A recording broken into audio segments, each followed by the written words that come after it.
ਸਭ ਨੂੰ ਜੈ ਮਸੀਹ ਦੀ ਜੈ ਮਸੀਹ ਦੀ ਜੈ ਮਸੀਹ ਹਾਲੇਲੂਇਆ। ਸਭ ਤੋਂ ਪਹਿਲਾਂ ਪਰਮੇਸ਼ਰ ਦਾ ਸ਼ੁਕਰ ਕਰਦੇ ਹਾਂ ਜੀ ਹਾਲੇਲੂਇਆ, ਆਮੇਨ। ਜੋ ਸਾਨੂੰ ਸਮਾਂ ਦਿੰਦਾ ਹੈ ਪਰਮੇਸ਼ਰ, ਤਾਂ ਕਿ ਅਸੀਂ ਵਚਨ ਦੇ ਵਿੱਚੋਂ ਸਿੱਖ ਸਕੀਏ ਔਰ ਰਿਕਾਰਡਿੰਗ ਕਰ ਸਕੀਏ ਔਰ ਅੱਗੇ ਭੇਜ ਸਕੀਏ। ਉਸ ਦੀ ਦਇਆ ਰਹਿਮ ਕਿਰਪਾ ਦੇ ਲਈ ਜਿੰਨਾ ਵੀ ਸ਼ੁਕਰ ਕੀਤਾ ਜਾਏ ਥੋੜਾ ਹੈ। ਔਰ ਤੁਸੀਂ ਦੱਸ ਰਹੇ ਸੀ ਕਿ ਬਹੁਤ ਲੋਕਾਂ ਨੂੰ, ਭੈਣਾਂ ਭਰਾਵਾਂ ਨੂੰ ਪਾਕਿਸਤਾਨ ਦੇ ਵਿੱਚ ਹੋਰ ਬਹੁਤ ਜਗ੍ਹਾ ਬਰਕਤ ਮਿਲ ਰਹੀ ਆ। ਹਾਂਜੀ ਹਾਂਜੀ ਪਰਮੇਸ਼ਰ ਦਾ ਸ਼ੁਕਰ ਕਰਦੇ ਹਾਂ। ਬਸ ਉਹਦਾ ਹੀ ਹਾਂ ਫਜ਼ਲ ਬਿਲਕੁਲ ਹੈਗਾ। ਬਿਲਕੁਲ, ਹਾਂਜੀ। ਅਤੇ ਆਪਾਂ ਜੀ ਸ਼ੁਰੂ ਕਰਨ ਤੋਂ ਪਹਿਲਾਂ ਸਾਮਜ਼, ਭਜਨ, ਜ਼ਬੂਰ 105 ਦੀਆਂ ਪਹਿਲੀਆਂ 5 ਆਇਤਾਂ ਪੜ੍ਹਦੇ ਹਾਂ ਜੀ। ਹਾਂਜੀ, ਸਾਮਜ਼, ਭਜਨ, ਜ਼ਬੂਰ, ਹਾਂਜੀ 105 ਦੀਆਂ ਪਹਿਲੀਆਂ 5 ਆਇਤਾਂ। ਉਹਦੇ ਵਿੱਚ ਲਿਖਿਆ ਹੈ, ਯਹੋਵਾ ਦੇ ਕਰਤੱਵ, ਯਹੋਵਾ ਦੇ ਕਰਤਾ, ਯਹੋਵਾ ਦਾ ਧੰਨਵਾਦ ਕਰੋ, ਆਮੇਨ। ਉਹਦਾ ਨਾਮ ਲੈ ਕੇ ਪੁਕਾਰੋ। ਹਾਂਜੀ, ਲੋਕਾਂ ਵਿੱਚ ਉਹਦੇ ਕਾਰਜਾਂ ਨੂੰ ਪ੍ਰਗਟ ਕਰੋ। ਹਾਂਜੀ, ਉਹਨੂੰ ਗਾਓ, ਉਸ ਲਈ ਭਜਨ ਗਾਓ, ਉਹਦੇ ਸਾਰੇ ਅਚਰਜ ਕੰਮਾਂ ਉੱਤੇ ਧਿਆਨ ਕਰੋ। ਹਾਲੇਲੂਇਆ, ਉਹਦੇ ਪਵਿੱਤਰ ਨਾਮ ਵਿੱਚ ਫਖਰ ਕਰੋ। ਹਾਲੇਲੂਇਆ। ਯਹੋਵਾ ਦੇ ਤਾਲਬਾਂ ਦੇ ਮਨ ਆਨੰਦ ਹੋਣ। ਤਾਲਬਾਂ ਦੇ ਇਹ ਉਰਦੂ ਦਾ ਲਫ਼ਜ਼ ਹੈ ਜੀ? ਜੀ, ਜਿਹੜੇ ਉਹਦੇ ਖੋਜੀ ਨੇ, ਜਿਹੜੇ ਉਹਦੇ ਖੋਜੀ ਚ ਰਹਿੰਦੇ ਨੇ, ਕਾਫੀ ਗੂੜੀ ਤਾਲਬ ਰਹਿੰਦੇ ਨੇ। ਹਾਂ ਨਹੀਂ, ਠੀਕ ਹੈ ਜੀ। ਯਹੋਵਾ ਦੇ ਤਾਲਬਾਂ ਦੇ ਮਨ ਆਨੰਦ ਹੋਣ। ਹਾਂਜੀ, ਯਹੋਵਾ ਤੇ ਉਸਦੇ ਸਮਰੱਥ ਦੀ ਭਾਲ ਕਰੋ, ਉਹਦੇ ਦਰਸ਼ਨ ਨੂੰ ਲਗਾਤਾਰ ਲੋਚੋ। ਵਾਹ ਜੀ ਵਾਹ, ਬਹੁਤ ਵਧੀਆ ਆਇਤਾਂ। ਹਾਂਜੀ, ਉਹਦੇ ਅਚਰਜ ਕੰਮਾਂ ਨੂੰ ਜਿਹੜੇ ਉਹਨੇ ਕੀਤੇ ਹਨ ਚੇਤੇ ਰੱਖੋ। ਹਾਲੇਲੂਇਆ। ਹਾਂਜੀ, ਉਹਦੇ ਅਚੰਭਿਆਂ ਨੂੰ ਅਤੇ ਉਹਦੇ ਮੂੰਹ ਦੇ ਨਿਆਵਾਂ ਨੂੰ ਵੀ। ਹਾਂਜੀ, ਤੇ ਕਹਿੰਦਾ ਉਹਦੇ ਜਿਹੜੇ ਚਮਤਕਾਰ ਕੀਤੇ ਆ ਉਹਨੂੰ ਵੀ ਚੇਤੇ ਰੱਖੋ। ਕੀ ਬਾਤ ਹੈ। ਤੇ ਉਹਦੇ ਨਿਆਂ, ਉਹ ਧਰਮੀ ਆ ਜੇ ਨਿਆਂ ਕਰਦਾ, ਉਹਨੂੰ ਵੀ ਚੇਤੇ ਰੱਖੋ। ਬਿਲਕੁਲ ਜ਼ਰੂਰੀ ਹੈ। ਹਾਂ ਬਿਲਕੁਲ। ਵਾਹ ਜੀ ਵਾਹ। ਪਰਮੇਸ਼ਰ ਪਿਤਾ, ਆਪ ਦਾ ਵਚਨ, ਇਸ ਵਚਨ ਦੇ ਲਈ ਆਪ ਦਾ ਸ਼ੁਕਰ ਕਰਦੇ ਹਾਂ। ਇਸ ਵਚਨ ਦੇ ਦੁਆਰਾ ਆਪ ਸਾਡੇ ਨਾਲ ਗੱਲਬਾਤ ਕਰਦੇ ਹੋ, ਇਸ ਦੇ ਲਈ ਸ਼ੁਕਰ ਕਰਦੇ ਹਾਂ। ਆਪ ਨੇ ਆਪਣੇ ਵਚਨ ਨੂੰ ਉੱਪਰ ਰੱਖਿਆ ਹੋਇਆ ਹੈ ਪਰਮੇਸ਼ਰ ਪਿਤਾ, ਔਰ ਆਪ ਆਪਣੇ ਵਚਨ 'ਤੇ ਸਥਿਰ ਹੋ, ਕਾਇਮ ਰਹਿੰਦੇ ਹੋ, ਔਰ ਆਪ ਕਦੇ ਵੀ ਨਾ ਬਦਲਣ ਵਾਲੇ ਪਰਮੇਸ਼ਰ ਹੋ। ਪਰਮੇਸ਼ਰ ਪਿਤਾ, ਆਪ ਇਹੋ ਜਿਹੀ ਚਟਾਨ ਹੋ ਪਰਮੇਸ਼ਰ ਪਿਤਾ, ਇਹੋ ਜਿਹੀ ਚਟਾਨ ਹੋ ਪਰਮੇਸ਼ਰ ਪਿਤਾ। ਆਪ ਦਾ ਸ਼ੁਕਰ ਕਰਦੇ ਹਾਂ, ਆਪ ਦਾ ਸ਼ੁਕਰ ਕਰਦੇ ਹਾਂ ਆਪ ਦੀ ਦਇਆ, ਰਹਿਮ, ਕਿਰਪਾ ਦੇ ਲਈ। ਔਰ ਆਪ ਨੇ ਜੋ ਸਾਡੇ 'ਤੇ ਦਇਆ, ਰਹਿਮ, ਕਿਰਪਾ ਕੀਤੀ, ਯਿਸੂ ਮਸੀਹ ਨੂੰ ਇਸ ਧਰਤੀ 'ਤੇ ਭੇਜਿਆ ਤਾਂ ਕਿ ਜੋ ਵੀ ਉਸ 'ਤੇ ਵਿਸ਼ਵਾਸ ਕਰੇ ਉਹ ਬਚਾਇਆ ਜਾਏ, ਨਾਸ਼ ਨਾ ਹੋਵੇ। ਪਰਮੇਸ਼ਰ ਪਿਤਾ, ਆਪ ਦਾ ਸ਼ੁਕਰ ਕਰਦੇ ਹਾਂ। ਆਪ ਦੇ ਵਚਨ ਦੇ ਵਿੱਚੋਂ ਪੜ੍ਹਨ ਸਿੱਖਣ ਜਾ ਰਹੇ ਹਾਂ ਪਰਮੇਸ਼ਰ ਪਿਤਾ। ਸਾਨੂੰ ਗਾਈਡ ਕਰਨਾ, ਆਪਣੇ ਵਚਨ ਦੁਆਰਾ ਸਾਡੇ ਨਾਲ ਗੱਲਬਾਤ ਕਰਨਾ। ਜੋ ਕੁਛ ਵੀ ਬੋਲਿਆ ਜਾਵੇ, ਪੜ੍ਹਿਆ ਔਰ ਸੁਣਿਆ ਜਾਵੇ, ਉਹ ਆਪ ਵੱਲੋਂ ਹੋਵੇ। ਪਵਿੱਤਰ ਆਤਮਾ ਜੀ, ਆਪ ਵੱਲੋਂ ਹੋਵੇ। ਸਾਨੂੰ ਗਾਈਡ ਕਰੋ, ਲੀਡ ਕਰੋ ਪਵਿੱਤਰ ਆਤਮਾ ਜੀ। ਉਹ ਸਾਰੀ ਬਾਈਬਲ ਸਹੀ ਆਪ ਦੇ ਹੱਥਾਂ ਵਿੱਚ ਦਿੰਦੇ ਹਾਂ ਪਰਮੇਸ਼ਰ ਪਿਤਾ। ਆਪ ਜੀ ਦੀ ਮਰਜ਼ੀ ਪੂਰੀ ਹੋਵੇ, ਔਰ ਜੋ ਵੀ ਇਸ ਨੂੰ ਸੁਣੇ ਉਹ ਬਰਕਤ ਪਾਵੇ। ਔਰ ਇਹ ਸਭ ਕੁਝ ਮੰਗਦੇ ਹਾਂ ਆਪ ਦੇ ਇਕਲੌਤੇ ਪੁੱਤਰ, ਸਾਡੇ ਮੁਕਤੀਦਾਤਾ ਯਿਸੂ ਮਸੀਹ ਦੇ ਨਾਮ ਦੇ ਵਿੱਚ, ਆਮੇਨ। ਹਾਲੇਲੂਇਆ, ਆਮੀਨ ਆਮੀਨ। ਹਾਂਜੀ, praise the Lord, praise the Lord. ਹਾਂਜੀ ਪਤਾ ਜੀ, ਆਪਾਂ ਜੀ ਸਰ, ਪਵਿੱਤਰ ਆਤਮਾ ਦੇ ਬਾਰੇ ਆਪਾਂ ਕਾਫੀ ਸਮੇਂ ਤੋਂ ਜੀ ਸਟੱਡੀਆਂ ਕਰ ਰਹੇ ਹੈਗੇ ਹਾਂ। ਤੇ ਹੁਣ ਆਪਾਂ ਪਿੱਛੇ ਪਵਿੱਤਰ ਆਤਮਾ ਦੇ ਜਿਹੜੇ ਗਿਫਟ ਸੀਗੇ, ਤੋਹਫੇ, ਦਾਤਾਂ, ਉਹਨਾਂ 'ਤੇ ਗੱਲਬਾਤ ਕੀਤੀ ਆ। ਠੀਕ ਹੈ। ਤੇ ਫਿਰ ਆਪਾਂ ਦੇਖਿਆ ਸੀਗਾ ਉਹ 9 ਗਿਫਟ ਹਨ, ਨਿਯਮਤਾਂ ਹਨ, ਦਾਤਾਂ ਹਨ ਪਵਿੱਤਰ ਆਤਮਾ ਦੀਆਂ। ਫਿਰ ਆਪਾਂ ਉਹਨਾਂ 9ਵਾਂ ਨੂੰ 3 ਹਿੱਸਿਆਂ 'ਚ ਵੰਡਿਆ ਸੀਗਾ, ਸਮਝਣ ਦੇ ਨਾਲ, ਸਮਝਣ ਦੇ ਲਈ। ਕਿਉਂਕਿ ਇੱਕ ਸੀਗੇ ਵੋਕਲ, ਜਿਹੜੇ ਬੋਲ ਕੇ ਗਿਫਟ ਹੁੰਦੇ ਹੈਗੇ ਆ। ਫਿਰ ਉਹ 3 ਗਿਫਟ ਫੇਰ ਸੀਗੇ ਰੈਵੂਲੇਸ਼ਨਲ, ਪ੍ਰਕਾਸ਼ਕ ਗਿਫਟ ਜਿਹੜੇ, ਹਾਂਜੀ ਉਹ ਫਿਰ, ਹਾਂਜੀ ਗੁਪਤ, ਹਾਂਜੀ। ਤੇ ਫੇਰ ਸੀਗੇ ਪਾਵਰ ਗਿਫਟ, ਜਿਹੜੇ ਨਜ਼ਰ ਆਉਂਦੇ ਹੈਗੇ ਆ, ਸ਼ਕਤੀ ਦੇ, ਸ਼ਕਤੀ ਦੇ ਗਿਫਟ। ਠੀਕ ਠੀਕ ਹੈ ਤੇ ਇਹ ਤਿੰਨਾਂ ਦੇ ਵਿੱਚ ਇਹ ਤਿੰਨ ਪਾ ਕੇ ਇਹ 9 ਹੋ ਜਾਂਦੇ ਹੈਗੇ ਆ। ਠੀਕ ਤੇ ਆਪਾਂ ਫਿਰ ਉਸ ਦੇ ਵਿੱਚ ਕੀਤਾ ਸੀਗਾ ਆਪਣੇ ਟੰਗਸ ਦੇ ਉੱਪਰ ਜਿਹੜੀਆਂ ਗੈਰ ਜ਼ੁਬਾਨਾਂ ਹਨਾ। ਅੱਛਾ ਜੀ। ਤੇ ਆਪਾਂ ਉਹਦੇ ਉੱਪਰ ਸਟੱਡੀ ਕੀਤੀ ਹੈਗੀ ਪਹਿਲੀ, ਜਿਹਨਾਂ ਆਪਾਂ ਵੋਕਲ ਗਿਫਟ ਜ਼ੁਬਾਨ ਨਾਲ ਬੋਲਣ ਵਾਲੇ ਗਿਫਟ ਨਾ। ਤੇ ਹੁਣ ਅਗਲੀ ਸਟੱਡੀ 'ਤੇ ਆਪਾਂ ਉਹ ਮਤਲਬ ਉਹਦੇ ਵਿੱਚੋਂ ਬੋਲਣ ਵਾਲਿਆਂ ਵਿੱਚੋਂ ਅਸੀਂ ਸਿਰਫ ਗੈਰ ਭਾਸ਼ਾ ਟੰਗਸ, ਹਾਂਜੀ ਗੈਰ ਭਾਸ਼ਾ ਕੀਤਾ। ਹਾਂ ਉਹੀ ਉਹ ਬਾਕੀ 2 ਰਹਿ ਗਏ ਨੇ। ਹਾਂ ਉਸ ਤੋਂ ਬਾਅਦ ਫਿਰ ਵੋਕਲ ਗਿਫਟਸ। ਹਾਂ ਵੋਕਲ ਗਿਫਟ ਦੇ ਵਿੱਚ ਫਿਰ ਹੋਰ ਰਹਿ ਜਾਊਗੇ। ਹਾਂਜੀ ਹੋਰ ਹਾਂਜੀ ਠੀਕ ਹੈ ਜੀ। ਹਾਂਜੀ ਸੋ ਜੈ ਮਸੀਹ ਦੀ ਸਾਰਿਆਂ ਨੂੰ। Hallelujah hallelujah. ਬੜੇ ਅੱਛੇ ਤਰੀਕੇ ਨਾਲ ਖੁਦਾ ਦੇ ਖਾਦਮ ਨੇ ਐਕਸਪਲੇਨ ਕੀਤਾ। ਸੋ ਵੋਕਲ ਗਿਫਟਸ ਯਾਨੀ ਕੂਵਤ ਗੋਇਆਈ, ਮਤਲਬ ਹੈ ਜਿਹੜੀ ਵੋਕਲ ਕਾਰਡਸ ਗਲੇ ਤੋਂ ਹਾਂਜੀ। ਸੋ ਇਹਦੇ ਵਿੱਚ ਦੂਸਰਾ ਆਪਾਂ ਸਟੱਡੀ ਕਰਨੇ ਆ ਜਿਹਨਾਂ ਨੂੰ ਕਹਿੰਦੇ ਨੇ ਜ਼ੁਬਾਨਾਂ ਦਾ ਤਰਜਮਾ। ਠੀਕ ਹੈ, ਯਾਨੀ ਬੋਲੀਆਂ ਦੇ ਅਨੁਵਾਦ, ਜਿਹਨੂੰ ਕੀ ਕਹਿ ਲਓ ਇੰਟਰਪ੍ਰੀਟੇਸ਼ਨ ਆਫ ਟੰਗਸ। ਠੀਕ ਹੈ। ਅੱਛਾ, ਇਹਦਾ ਜ਼ਿਕਰ ਜਿਹੜਾ ਹੈਗਾ ਉਹ ਪਹਿਲਾ ਕਰੰਥੀਆਂ 12:10 ਵਿੱਚ ਪੜ੍ਹ ਦਿਓ ਪਲੀਜ਼। ਠੀਕ ਹੈ।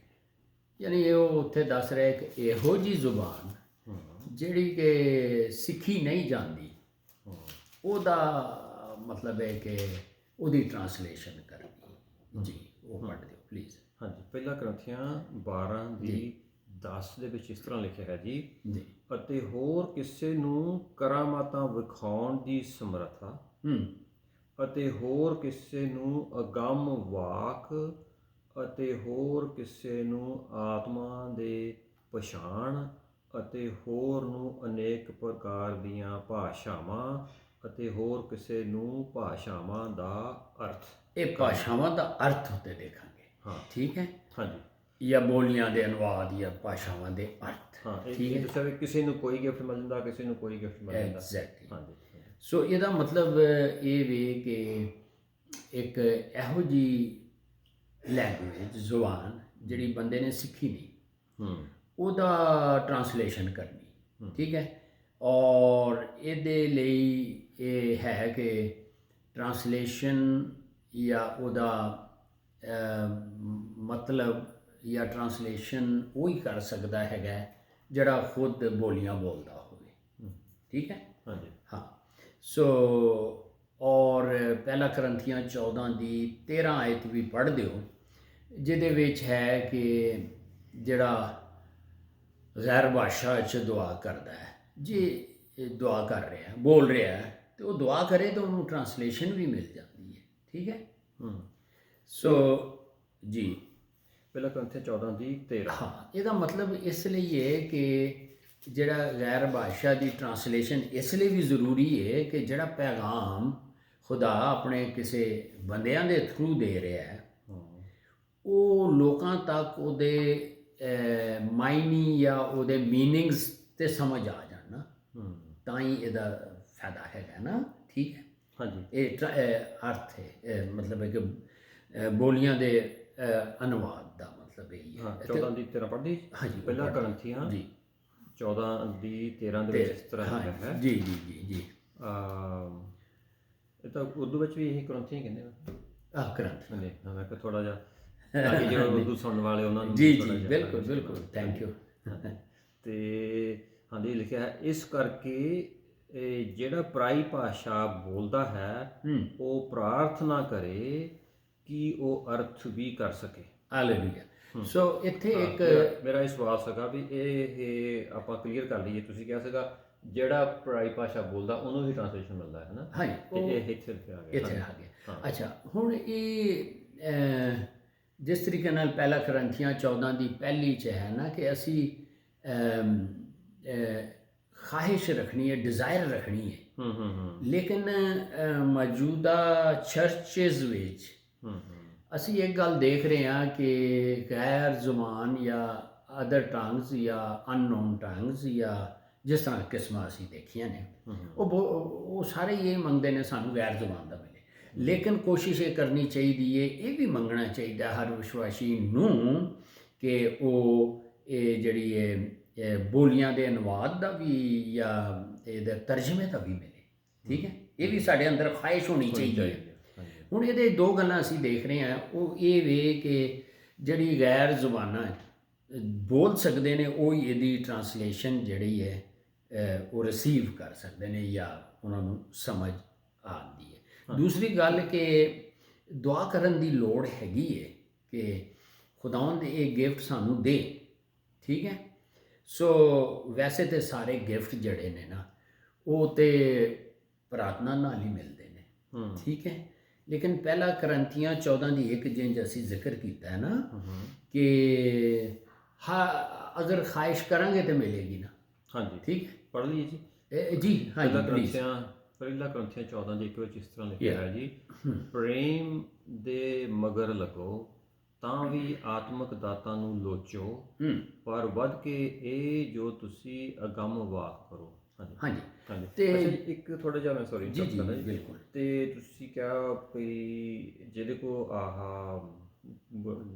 ਗੈਰ ਭਾਸ਼ਾ ਪਰਾਈ ਭਾਸ਼ਾ ਬੋਲਣ ਦਾ ਗਿਫਟ ਹੈ, ਉਹਦੀ ਉਹ ਮੰਗੇ ਤਾਂ ਉਹਨੂੰ ਟਰਾਂਸਲੇਸ਼ਨ ਦਾ ਵੀ ਮਿਲ ਸਕਦਾ ਜੀ। ਤੇ ਜਦੋਂ ਉਹ ਮਿਲ ਗਿਆ ਤੇ ਕੀ ਉਹ ਕੋਈ ਵੀ ਜਦੋਂ ਵੀ ਟਰਾਂਸਲੇਸ਼ਨ ਉਹ ਕੋਈ ਵੀ ਗੈਰ ਭਾਸ਼ਾ ਬੋਲਦਾ ਉਹ ਹਰ ਸਮੇਂ ਉਹਦੀ ਟਰਾਂਸਲੇਸ਼ਨ ਕਰ ਸਕਦਾ ਆ, ਜਾਂ ਉਹ ਕਿਸੇ ਵੇਲੇ ਹੋ ਸਕਦਾ ਰੱਬ ਪਰਮੇਸ਼ਰ ਦੀ ਮਰਜ਼ੀ ਨਾਲ ਹੋਣਾ, ਪਵਿੱਤਰ ਆਤਮਾ ਦੀ ਮਰਜ਼ੀ ਨਾਲ ਹੋਣਾ, ਵੀ ਕਿਸੇ ਵੇਲੇ ਜ਼ਰੂਰਤ ਹੈਗੀ ਆ ਉਹ ਟਰਾਂਸਲੇਸ਼ਨ ਕਰ ਦੇ ਸਕਦਾ, ਕਿਸੇ ਵੇਲੇ ਰੱਬ ਦੇ ਸਕਦਾ ਹੈ ਨਾ। ਇਹ ਵੀ ਵੱਖਰੀ ਇੱਕ ਦਾਤ ਹੈ ਨਾ। ਅੱਛਾ। ਸੋ ਇਹਦੇ ਲਈ ਬਹੁਤ ਸਾਰੀ ਸਾਨੂੰ ਇੰਸਟਰਕਸ਼ਨਸ ਨੇ, ਜਿਸ ਤਰ੍ਹਾਂ ਪਹਿਲਾ ਕਰੰਥੀਆਂ 14:5 6 ਆਇਤ ਹੈ। ਠੀਕ ਹੈ, ਕਿ ਅਸਲ ਵਿੱਚ ਇਹ ਜਿਹੜੀ ਕਿਉਂ ਪਾਲੂਸ ਰਸੂਲ ਇਹਨਾਂ 2 ਵਰਸਿਸ ਵਿੱਚ ਗੱਲ ਕਰ ਰਿਹਾ, ਬੜਾ ਅੱਛਾ ਸਵਾਲ ਤੁਸੀਂ ਕੀਤਾ ਹੈ। ਇਸ ਲਈ ਕਰ ਰਿਹਾ ਕੁਝ ਵੀ ਦਾਤਾਂ ਨੇ, ਗਿਫਟਸ ਨੇ, ਉਹਨਾਂ ਦਾ ਜਿਹੜੀ ਕਲੀਸਿਆ ਚਰਚ ਨੂੰ ਫਾਇਦਾ ਹੋਣਾ ਚਾਹੀਦਾ। ਠੀਕ ਹੈ, ਪਹਿਲਾ ਕਰੰਥੀਆਂ 14:12 ਦੇ ਮੁਤਾਬਿਕ। ਠੀਕ ਹੈ, ਠੀਕ ਹੈ। ਕਿਉਂਕਿ ਮੈਂ ਦੇਖਿਆ ਜਿਹੜਾ ਇਹ ਗਿਫਟ ਹੈਗਾ ਨਾ, ਤੇ ਜਦੋਂ ਕੋਈ ਪ੍ਰੇ ਕਰ ਰਿਹਾ ਟਾਈਮਸ ਦੇ ਵਿੱਚ ਕੁਛ ਲੱਗਦਾ ਵੀ ਜ਼ਰੂਰੀ ਜਾਂ ਕਿਸ ਤਰ੍ਹਾਂ ਹੈਗਾ ਨਾ, ਮਤਲਬ ਪਰਮੇਸ਼ਰ ਤੋਂ ਮੰਗੋ, ਪਰਮੇਸ਼ਰ ਦਾ ਕੀ ਹੈਗਾ, ਕੀ ਮਤਲਬ ਹੈਗਾ, ਤੇ ਕਈ ਵਾਰੀ ਰੱਬ ਦੇ ਦਿੰਦਾ ਹੈ ਕਿ ਉਹਦਾ ਟਰਾਂਸਲੇਸ਼ਨ, ਤੇ ਕਈ ਵਾਰੀ ਉਹਦਾ ਮਤਲਬ ਨਹੀਂ ਵੀ ਦੱਸਦਾ, ਨਹੀਂ ਮਿਲਦਾ ਹੈਗਾ। ਹਾਂ, ਹੁਣ ਇਹ ਮੈਂ ਬਿਲਕੁਲ ਇਹ ਗੱਲ ਤੁਸੀਂ ਠੀਕ ਦੇਖੋ, ਅਗਰ ਕੋਈ ਗੈਰ ਜ਼ੁਬਾਨ ਬੋਲ ਰਿਹਾ, ਉਹ ਚਾਹੁੰਦਾ ਹੈ ਕਿ ਇਹ ਮੈਂ ਕੀ ਬੋਲ ਰਿਹਾ, ਉਹਦਾ ਟਰਾਂਸਲੇਸ਼ਨ ਵੀ ਹੋ ਜਾਏਗਾ ਜਿਹੜਾ ਕਿ ਪ੍ਰੋਫਸੀ ਜਾਂ ਭਵਿਸ਼ਵਾਣੀ ਦੇ ਬਰਾਬਰ ਹੋਏਗਾ। ਦੇਖੋ ਹੈ ਨਾ। ਹਾਂ, ਜਿੱਦਾਂ ਕੋਈ ਬੋਲ ਰਿਹਾ ਗੈਰ ਭਾਸ਼ਾ, ਤੇ ਕੋਈ ਕਹੇ ਜੀ ਪਰਮੇਸ਼ਰ ਦੱਸੋ ਕੀ ਬੋਲ ਰਿਹਾ ਹੈ। ਹਾਂਜੀ, ਤੇ ਉਹ ਕਈ ਵਾਰੀ ਟਰਾਂਸਲੇਸ਼ਨ ਮਿਲ ਜਾਂਦੀ ਹੈ, ਮੈਂ ਦੇਖਿਆ ਕਈ ਵਾਰੀ ਨਹੀਂ ਵੀ ਮਿਲਦਾ। ਹਾਂ, ਸੋ ਕਲੀਸਿਆ 'ਚ ਇਸ ਲਈ ਕਿ ਇਹਦੀ ਖਾਹਿਸ਼ ਹੀ ਅਸੀਂ ਨਹੀਂ ਕਲੀਸਿਆ ਕਰਦੀ, ਇਸ ਲਈ ਜ਼ੋਰ ਅੱਜ ਇਹ ਵੀ ਹੈ ਕਿ ਇਹਦੇ 'ਤੇ ਵੀ ਜ਼ੋਰ ਪਾਉਣਾ ਚਾਹੀਦਾ ਕਿ ਖੁਦਾਵੰਦ ਮੈਨੂੰ ਇਹ ਗਿਫਟ ਦੇ। ਕਿਉਂਕਿ ਜਦੋਂ ਕੋਈ ਬੋਲ ਰਿਹਾ ਹੈ, ਦੇਖੋ ਨਾ, ਅਸਲ ਵਿੱਚ ਤੇ ਪਹਿਲਾ ਕਰੰਥੀਆਂ 14:27-28 ਆਇਤ ਜਿਹੜੀ ਹੈ ਨਾ, ਉਹ ਇੱਕ ਪ੍ਰੋਟੋਕੋਲ ਦਿੱਤਾ ਗਿਆ, ਔਰ ਇਹ ਜ਼ਰੂਰੀ ਹੋਣਾ ਚਾਹੀਦਾ, ਜਿਹਨੂੰ ਅਸੀਂ ਇੰਨਾ ਨਹੀਂ ਲੈਂਦੇ। ਅਮੂਮਨ ਅਸੀਂ ਗੈਰ ਭਾਸ਼ਾ 'ਚ ਬੋਲਦੇ ਜਾਂਦੇ ਹਾਂ, ਜਿਸ ਤਰ੍ਹਾਂ ਪਿੱਛੇ ਬੜੀ ਅੱਛੀ ਸਟੱਡੀ ਕੀਤੀ, ਉਹਦਾ ਵੀ ਪਾਕ ਰੂਹ ਬੁਲਵਾਉਂਦਾ ਤੇ ਕਿਸੇ ਨੂੰ ਹੋਰਾਂ ਨੂੰ ਸਮਝ ਆ ਜਾਂਦੀ ਜਿਹਦੇ ਲਈ ਉਹ ਬੁਲਵਾ ਰਿਹਾ। ਲੇਕਿਨ ਇਹ ਪ੍ਰੋਟੋਕੋਲ ਦੇ ਵਿੱਚ ਇਹ ਵੇ ਕਿ ਟਰਾਂਸਲੇਸ਼ਨ ਵੀ ਹੋਣੀ ਚਾਹੀਦੀ। ਠੀਕ ਹੈ, ਹਾਂ, ਤੇ ਇਹ 2 ਵਰਸੇ ਜਿਹੜੀਆਂ ਦੱਸੀਆਂ ਨੇ, ਤੇ ਇਹ ਪੜ੍ਹਦੇ ਹੋ ਤੇ ਫਿਰ ਅੱਗੇ ਅਸੀਂ ਮੂਵ ਕਰਨੇ ਆ। ਪਹਿਲਾ ਕਰੰਥੀਆਂ 14:27 5 ਤੇ 6। ਪਹਿਲਾ ਕਰੰਥੀਆਂ 14:5-6। ਹਾਂ, ਇਹਦੇ ਵਿੱਚ ਪਾਲੂਸ ਰਸੂਲ ਇਨਕਰੇਜ ਕਰ, ਮਨਾ ਨਹੀਂ ਕਰ ਰਿਹਾ, ਲੇਕਿਨ ਇਨਕਰੇਜ ਕਰ ਰਿਹਾ ਹੈ। ਤੇ ਉਹ ਇਹ ਥੋੜ੍ਹਾ ਜਿਹਾ ਪੜ੍ਹ ਦਿਓ, ਸ਼ਾਇਦ ਇਹਦੇ ਨਾਲ ਸਾਨੂੰ ਇਹ ਟਰਾਂਸਲੇਸ਼ਨ ਦਾ ਗਿਫਟ ਦੀ ਵੈਲਿਊ ਦਾ ਪਤਾ ਲੱਗ ਜਾਏ ਕਿ ਕਿੰਨੀ ਕੁ ਜ਼ਰੂਰੀ ਹੈ। ਬਹੁਤ ਵਧੀਆ, ਬਹੁਤ ਵੈਲਿਊ ਹੈ। ਹਾਂਜੀ, ਤੇ ਹਾਂਜੀ, ਪਹਿਲਾ ਕਰੰਥੀਆਂ 14:5 ਔਰ 6 ਵਿੱਚ ਇਸ ਤਰ੍ਹਾਂ ਲਿਖਿਆ ਹੈ ਜੀ, ਹਾਲੇਲੂਇਆ। ਹੁਣ ਮੈਂ ਚਾਹੁੰਦਾ ਹਾਂ ਜੋ ਤੁਸੀਂ ਸਭੇ ਪਰਾਈਆਂ ਭਾਸ਼ਾਵਾਂ ਬੋਲੋ, ਪਰ ਇਸ ਤੋਂ ਵਧੇਕ ਇਹ ਜੋ ਤੁਸੀਂ ਅਗੰਮ ਵਾਕ ਕਰੋ। ਹਾਲੇਲੂਇਆ। ਜਿਹੜਾ ਪਰਾਈ ਭਾਸ਼ਾਵਾਂ ਬੋਲਣ ਵਾਲਾ ਹੈ, ਜੇਕਰ ਉਸ ਦਾ ਅਰਥ ਨਾ ਕਰੇ ਇਸ ਤੋਂ ਕਲੀਸਿਆ ਲਾਭ ਉਠਾਵੇ ਤਾਂ ਅਗੰਮਵਾਹ ਕਰਨ ਵਾਲਾ ਉਸ ਨਾਲੋਂ ਉੱਤਮ ਹੈ। ਜੇ ਉਹ ਟਰਾਂਸਲੇਸ਼ਨ ਨਾ ਕਰੇ ਨਾ ਕਰੇ, ਹਾਂਜੀ। ਤੇ ਜਿਹੜਾ ਪ੍ਰੋਫਸੀ ਦੇ ਵਿੱਚ ਗੈਰ ਜ਼ਬਾਨ ਬੋਲ ਕੇ ਟਰਾਂਸਲੇਸ਼ਨ ਹੁੰਦੀ ਉਹਦੇ ਨਾਲ ਵੱਡਾ ਹੈ। 6ਵੀਂ ਆਇਤ ਦੇਖੋ ਕੀ ਕਹਿ ਰਿਹਾ। ਹਾਂਜੀ, ਪਰ ਹੁਣ ਭਰਾਵੋ, ਜੇ ਮੈਂ ਪਰਾਈ ਭਾਸ਼ਾਵਾਂ ਬੋਲਦਾ ਹੋਇਆ ਤੁਹਾਡੇ ਕੋਲ ਆਵਾਂ ਅਤੇ ਪ੍ਰਕਾਸ਼ ਜਾਂ ਗਿਆਨ ਦੇ ਅਗੰਮ ਵਾਕ ਜਾਂ ਸਿੱਖਿਆ ਦੀ ਗੱਲ ਤੁਹਾਡੇ ਨਾਲ ਨਾ ਕਰਾਂ ਤਾਂ ਮੈਥੋਂ ਤੁਹਾਨੂੰ ਕੀ ਲਾਭ ਹੋਵੇਗਾ। ਹਾਲੇਲੂਇਆ। ਹਾਂਜੀ, ਜਿੱਦਾਂ ਮੈਂ ਪਹਿਲਾਂ ਦੱਸਿਆ ਜੀ ਕਿ ਜਿਸ ਤਰ੍ਹਾਂ ਸਪੋਜ਼ ਕੋਈ, ਜਦੋਂ ਮੈਂ ਥੋੜਾ ਹੋਰ ਐਕਸਪਲੇਨ ਕਰਦਾ, ਸ਼ਾਇਦ ਮੈਂ ਚੰਗੀ ਤਰ੍ਹਾਂ ਨਹੀਂ ਐਕਸਪਲੇਨ ਕਰ ਸਕਿਆ ਜੀ। ਤੇ ਕੋਈ ਸਪੋਜ਼ ਕੋਈ ਪਰਾਈ ਭਾਸ਼ਾ ਬੋਲਦਾ ਤੇ ਕਿਸੇ ਨੇ ਉਹਦੇ ਤੋਂ ਗਿਫਟ ਮੰਗਿਆ, ਤੇ ਮਤਲਬ ਕਿਸੇ ਨੇ ਮੰਗਿਆ ਪਰਮੇਸ਼ਰ ਦੀ ਟਰਾਂਸਲੇਸ਼ਨ ਕੀ ਆ, ਤੇ ਉਹ ਟਰਾਂਸਲੇਸ਼ਨ ਦੱਸ ਦਿੱਤੀ ਉਹਨੇ, ਚਰਚ ਵਿੱਚ ਦੱਸ ਦਿੱਤੀ, 14 ਦੀ 13 ਆਇਤ ਦੇ ਮੁਤਾਬਕ ਦੱਸ ਦਿੱਤੀ। ਤੇ ਫਿਰ ਕਿਸੇ ਹੋਰ ਜਗ੍ਹਾ, ਕਿਸੇ ਹੋਰ ਮੌਕੇ ਤੇ ਕੋਈ ਪਰਾਈ ਭਾਸ਼ਾ ਬੋਲਿਆ, ਉਹੀ ਇਨਸਾਨ ਫਿਰ ਦੁਬਾਰਾ ਕਹਿੰਦਾ, ਮੰਗਦਾ ਹੈ ਉਸ ਹਾਲਾਤ ਦੇ ਵਿੱਚ ਪਰਮੇਸ਼ਰ ਦੀ ਟਰਾਂਸਲੇਸ਼ਨ ਕੀ ਆ, ਉਹ ਦੇ ਦੇਗਾ। ਉਹ ਨਹੀਂ, ਉਹ ਉਸ ਸਮੇਂ ਦੇਖਿਆ ਵੀ ਨਹੀਂ ਮਿਲਦੀ, ਤੇ ਉਸੇ ਇਨਸਾਨ ਨੂੰ ਕਈ ਵਾਰੀ ਰੱਬ ਟਰਾਂਸਲੇਸ਼ਨ ਦੇ ਦਿੰਦਾ ਆ, ਤੇ ਕਿਸੇ ਵੇਲੇ ਉਹਨੂੰ ਰੱਬ ਨਹੀਂ ਵੀ, ਸੇਮ ਬੰਦੇ ਨੂੰ ਟਰਾਂਸਲੇਸ਼ਨ ਨਹੀਂ ਵੀ ਦੱਸਦਾ, ਕਈ ਵਾਰੀ ਇਨਸਾਨ ਉਹੀ ਆ ਮੰਗ ਰਿਹਾ ਦੂਸਰੀ ਵਾਰੀ ਵੀ। ਤੇ ਜੀ, ਅਸਲ ਜਿਸ ਤਰ੍ਹਾਂ ਗੈਰ ਭਾਸ਼ਾ ਬੋਲਣ ਦੀ ਦਾਤ ਹੈ, ਇਸ ਤਰ੍ਹਾਂ ਟਰਾਂਸਲੇਸ਼ਨ ਦੀ ਵੀ ਹੁੰਦੀ ਹੈ। ਹਾਂਜੀ ਹਾਂਜੀ। ਇਹ ਜਦੋਂ ਦਾਤ ਮਿਲ ਜਾਂਦੀ ਹੈ, ਗਿਫਟ ਮਿਲ ਜਾਂਦਾ ਹੈ, ਉਹ ਜਾਂਦਾ ਨਹੀਂ, ਉਹ ਯੂਜ਼ ਹੁੰਦਾ ਹੈ। ਉਹ ਲਾਜ਼ਮੀ ਗੱਲ ਹੈ, ਜੇ ਕੋਈ ਬੋਲ ਰਿਹਾ ਉਹਨੂੰ ਅਰਥ ਆਏਗਾ, ਕਿਉਂਕਿ ਉਹ ਹੋਲੀ ਸਪਿਰਿਟ ਨੇ ਉਹਨੂੰ ਉਹ ਦਿੱਤਾ ਹੈ ਕਿ ਇਹ ਰੱਬ ਦਾ ਇਹ ਪੈਗਾਮ ਜਿਹੜਾ ਹੈ ਉਹਦੀ ਟਰਾਂਸਲੇਸ਼ਨ ਤੂੰ ਕਰ ਦੇ, ਉਹ ਬੋਲ ਦੇਗਾ। ਠੀਕ ਹੈ, ਇਹ ਦਾਤ ਹੈ। ਜਿਸ ਤਰ੍ਹਾਂ ਪ੍ਰੋਫਸੀ ਹੈ, ਹੋਰ ਇਹ ਸਾਡੀਆਂ 9 ਦਾਤਾਂ 'ਚ ਇਹ ਵੀ ਇੱਕ ਦਾਤ ਬੜੀ ਇੰਪੋਰਟੈਂਟ ਹੈਗੀ ਹੈ। ਹਾਂ ਬਿਲਕੁਲ ਹੈ ਨਾ। ਸੋ ਇਸ ਤਰ੍ਹਾਂ, ਸੋ ਇਹ ਸੀ। ਇਹਦੇ ਵਿੱਚ ਕੋਈ ਸਵਾਲ ਹੋਵੇ? ਨਹੀਂ, ਇਹ ਤਰਜਮੇ ਦੀ ਟਰਾਂਸਲੇਸ਼ਨ ਦੀ ਨਹੀਂ, ਆਪਾਂ ਦੇਖ ਲਿਆ ਜੀ, ਮੈਂ ਵਿੱਚ ਆਪਣੇ ਬੱਚੇ ਕੋਸ਼ਿਸ਼ ਕੀਤੀ। ਨਹੀਂ, ਅੱਛਾ। ਹਾਂਜੀ। ਸੋ ਅੱਗੇ ਇੱਕ ਹੋਰ, ਇਹ 2 ਹੋ ਗਏ ਵੋਕਲ ਗਿਫਟਸ ਦੇ ਵਿੱਚ, ਇੱਕ ਟੰਗਸ ਉਹਦੀਆਂ ਕਿਸਮਾਂ ਹੋ ਗਈਆਂ, ਫਿਰ ਅੱਗੇ ਇਹ ਹੋ ਗਿਆ ਤਰਜਮੇ ਦੀ। ਇੱਕ ਹੋਰ ਹੈ ਜਿਹਨੂੰ ਕਹਿੰਦੇ ਨੇ ਪ੍ਰੋਫਸੀ, ਨਬੂਵਤ। ਆਪਾਂ ਉਹਦੀ ਉਹ ਅਗਲੀ ਰਿਕਾਰਡਿੰਗ ਕਰ ਲਈ ਜੀ, ਸੈਪਰੇਟ ਰਿਕਾਰਡਿੰਗ ਕਰ ਲੈਂਦੇ। ਨਹੀਂ, ਇਹ ਵੋਕਲ ਗਿਫਟਸ ਵਿੱਚ ਸਾਡਾ ਵੋਕਲ ਦੇ ਵਿੱਚ ਉਸ ਪ੍ਰੋਫੈਸੀ ਦੀ ਹੈਡਿੰਗ ਦਾ ਟਾਈਮ ਹੈਗਾ, ਦੇਖੋ। ਕੋਈ ਨਹੀਂ, ਛੋੜਾ ਕਰ ਲੈ, ਕੋਈ ਗੱਲ ਨਹੀਂ। ਚਲੋ, ਸੋ ਵੋਕਲ ਗਿਫਟ ਦੀ ਇਹ ਇੱਕ ਹੋ ਗਈ, ਇਹ ਦੂਸਰੀ ਹੋ ਗਈ, ਹੁਣ ਤੀਸਰੀ ਵੀ ਕਰ ਲਓ। ਲੱਗਦਾ ਹੈ ਇਹਦੀ ਕੋਈ ਕਾਫੀ ਕੋਈ ਗੱਲ ਨਹੀਂ। ਫਿਰ ਕਿਉਂਕਿ ਉਹ ਜਿਹੜਾ ਪ੍ਰੋਫੈਸੀ ਵਾਲਾ ਹੋਊਗਾ ਉਹ ਫਿਰ ਖੁੱਲ੍ਹਾ ਟਾਈਮ ਹੋਏਗਾ ਅੱਧੇ ਘੰਟੇ ਦੇ ਵਿੱਚ, ਫਿਰ ਆਪਾਂ ਉਹਨੂੰ ਛੋਟਾ ਕਰਨ ਦੀ ਕੋਸ਼ਿਸ਼ ਕਰਾਂਗੇ, ਕਹਿਣਾ ਟਾਈਮ ਥੋੜਾ ਰਹਿ ਗਿਆ ਤੇ ਸੈਪਰੇਟ ਕਰ ਦਿੰਦੇ। ਸੋ ਇਹ ਬੜਾ ਅੱਛਾ ਹੈ। ਔਰ ਮੈਂ ਸਮਝਦਾ ਕਿ ਜਿੰਨੇ ਸਵਾਲ ਇਹਦੇ ਤੇ ਹੋ ਸਕਦੇ ਨੇ ਸਾਨੂੰ ਕਰਨੇ ਚਾਹੀਦੇ। ਠੀਕ ਹੈ। ਸੋ ਵੋਕਲ ਗਿਫਟ ਦੀ, ਤੇ ਇਹਦੇ ਵਿੱਚ ਜੀ ਆਪਾਂ ਸ਼ਾਇਦ ਕਰ ਹਟੇ ਹੈਗੇ ਆ ਇਹਦੇ ਤੇ ਸਵਾਲ, ਤੇ ਠੀਕ ਹੈ ਭਈ ਇਹ ਟੰਗ ਅਰਥ ਚੋਂ ਇੰਟਰਪ੍ਰੀਟੇਸ਼ਨ ਵਾਲੀ ਸੀਗੀ ਨਾ ਗੱਲ ਜੀ। ਜੇ ਇੰਟਰਪ੍ਰੀਟੇਸ਼ਨ ਨਹੀਂ ਹੁੰਦੀ ਤਾਂ ਉਹ ਆਪਾਂ ਕਦੋਂ ਤੁਸੀਂ ਨਾ ਬੋਲੋ ਜੀ, ਹੈ ਨਾ। ਤੇ ਆਪਾਂ ਇਸ ਟੌਪਿਕ ਪਿਛਲੀ ਵਾਰੀ ਡਿਟੇਲ ਵਿੱਚ ਹੋ ਗਈ ਹੈ। ਕੋਈ ਹਾਰਡ ਐਂਡ ਫਾਸਟ ਰੂਲ ਨਹੀਂ। ਹਾਂ, ਪਹਿਲਾ ਕਰੰਥੀਆਂ 14 ਦੀ 39 39 ਆਏ ਤੇ ਭਈ ਬੋਲਣ ਲਈ ਮਨਾ ਨਹੀਂ ਕਰਨਾ। ਬਿਲਕੁਲ ਠੀਕ ਹੈ। ਕਿਉਂਕਿ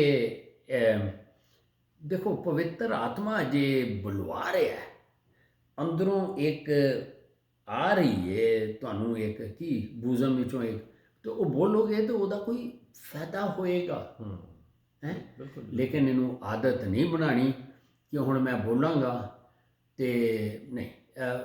ਇਹ ਸਭ ਹੋਲੀ ਸਪਿਰਿਟ ਦੇ ਜਿਸ ਤਰ੍ਹਾਂ ਗਾਈਡੈਂਸ ਨਾਲ। ਹਾਂ ਬਿਲਕੁਲ ਜੀ। ਜਿੱਦਾਂ ਪੌਲ ਕਹਿੰਦਾ, ਜੇ ਮੈਂ ਆ ਕੇ ਤੁਹਾਡੇ ਕੋਲ ਪਰਾਈ ਭਾਸ਼ਾਵਾਂ ਹੀ ਬੋਲੀ ਜਾਵਾਂ ਕੋਈ, ਤੇ ਉਹਦਾ ਤੁਹਾਨੂੰ ਕੋਈ ਲਾਭ ਨਹੀਂ ਹੋਣਾ। ਬੈਲੈਂਸ ਵਿੱਚ ਰੱਖਣਾ, ਬੈਲੈਂਸ। ਦੇਖੋ, ਇਹ ਜਿਹੜਾ ਬੈਲੈਂਸ ਹੈ ਨਾ, ਇਹ ਬਹੁਤ ਜ਼ਰੂਰੀ ਹੈ, ਕਿਉਂਕਿ ਇਹ ਪਾਲੂਸ ਦੇ ਹੁਕਮ ਨਹੀਂ ਨੇ।